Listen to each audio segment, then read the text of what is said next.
I think today would be a good day to take the DTS's dash apart. I've got to fix the heater core in it, so I think we'll tackle that too. Is it ever not raining in this state? God.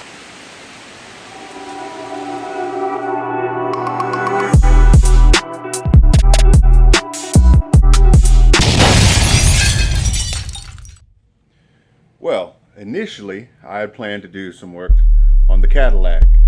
Probably in this episode. I've got to put a heater core in it. That means I need to remove the dash. But this happened to my garage. Our water heater decided to bust a pipe. We ended up having a flood in the garage. A lot of the stuff that we had stored in the other car bay got damaged. So that's kind of pushed us to spread it out, make sure we know what's salvageable and what's not.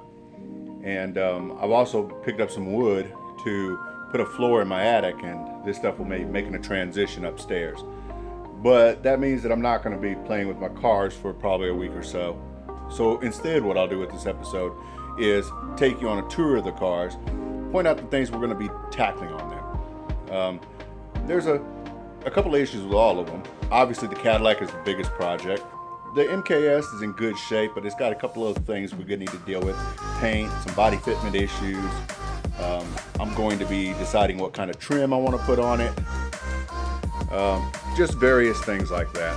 The DTS, I've got to do both metal and plastic body work. I'm definitely going to have to go back through the engine. I'll probably give it a tune-up. I haven't really driven that car in about 2.5 years now. And of course, I've got to take the dash out and replace the heater core.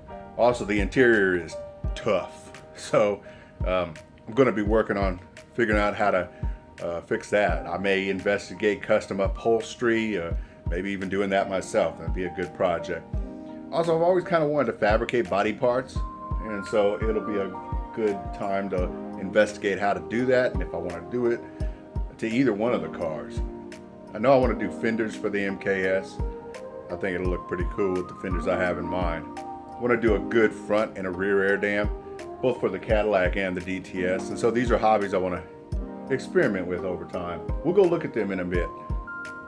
After it stops raining, if it ever stops raining. It never stops raining.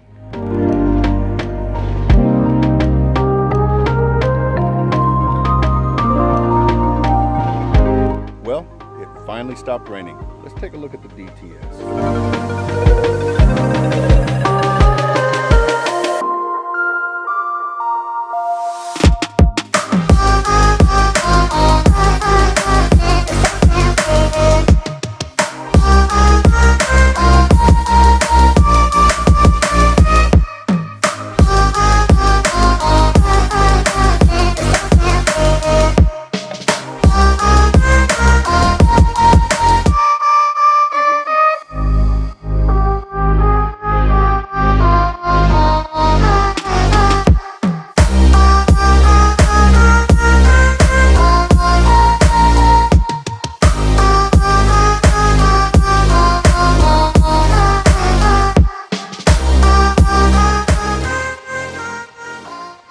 Up front, we're going to be repairing this. I've got a bad scrape here on this fender as well. The metal's not too deformed, and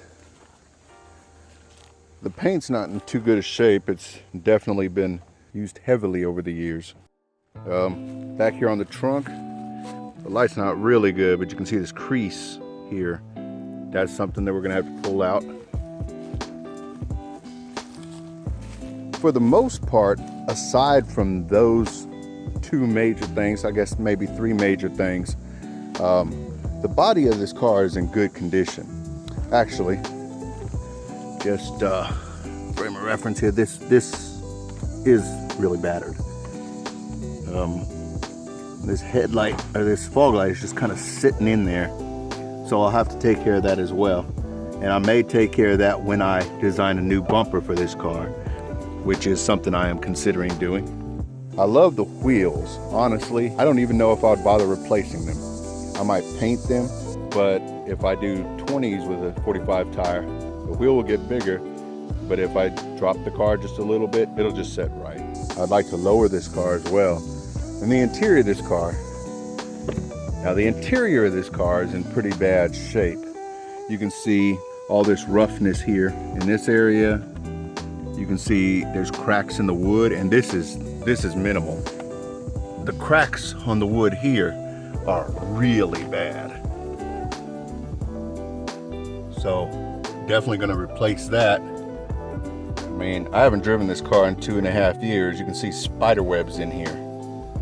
But this is definitely the primary candidate for custom work. We're definitely gonna be doing work in here.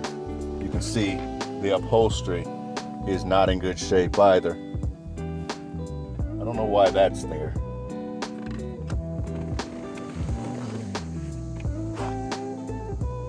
Yeah, but the upholstery is in bad condition. I don't even have my back seat in right now. I had to replace the battery, which is stored under the back seat. I ended up putting a bigger and better battery in it, and I just haven't put the back seat in, but it's in the same shape. And there's a weird wear back here, like something has been eating the leather. Considering this is the back seat, people don't really sit back here. So we'll be having to work on upholstery repair in this vehicle as well. But I love this car. This is the heater core that I've got to put in the car, which reminds me, I've got to remove this dash. I've got to take this dash out to get the heater core in. This is going to be a job. They charge $1,500 for it at a mechanic's, but the heater core is only $75, $80. I can't remember. Now, after all those cosmetic things are done, we're going to make sure this is taken care of. Now, I haven't ran it in about 2.5 years, so we're going to be replacing all the fluids and making sure our hoses are in good shape. The engine itself has a mild head gasket leak, but instead of worrying about fixing that, I'm going to figure out how to clamp a supercharger on this. And then after I supercharge it and blow it to kingdom come, I'm gonna rebuild the engine and design it for high horsepower. So that's the plan with this car. First we'll get it daily driven, and then we'll get it supercharged. Now, let's take a look at the Lincoln.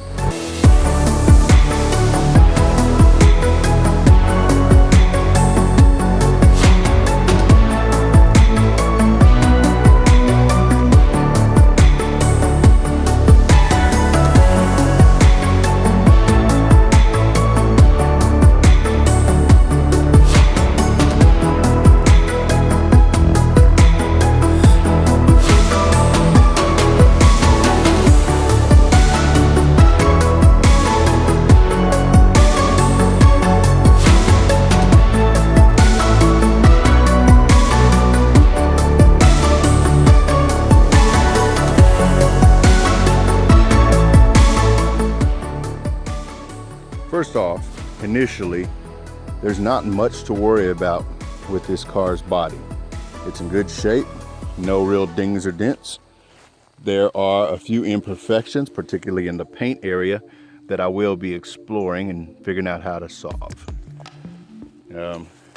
I may debadge it. I've considered that, removing all the badges and just keeping the Lincoln insignia. Gotta keep the Lincoln insignia. The wheels will be going. I'm not unhappy with them, but I don't like the wide spoke. I prefer a narrower spoke. The same sort of wheel with a narrower spoke would make me pretty happy. I'm gonna stay with 20s. That's what comes on this car, but I'm gonna come out about 1 inch wider just to fill out the arch well and give it a nice profile. Give it a nice profile when you look at it like this. Have that wheel come out just a little more. Now, the one thing that I need to do to the actual body is pretty simple, but basically I need to fix this.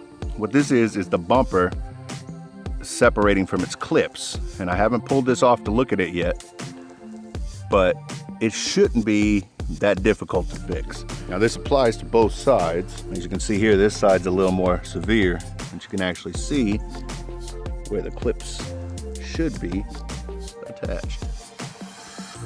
So it really just comes to tucking it in the garage and taking the bumper off. There's this pinstripe. I'll probably remove this pinstripe and either use a different color or remove it completely. Interior wise, this car is in good shape. There's nothing to really note here in particular. There's not much to worry about repairing. I am very happy about this. The interior is in great shape for a car with 100,000 miles on it. You can tell these were generally highway driven miles. One thing I am looking at doing here is redesigning the rear fascia.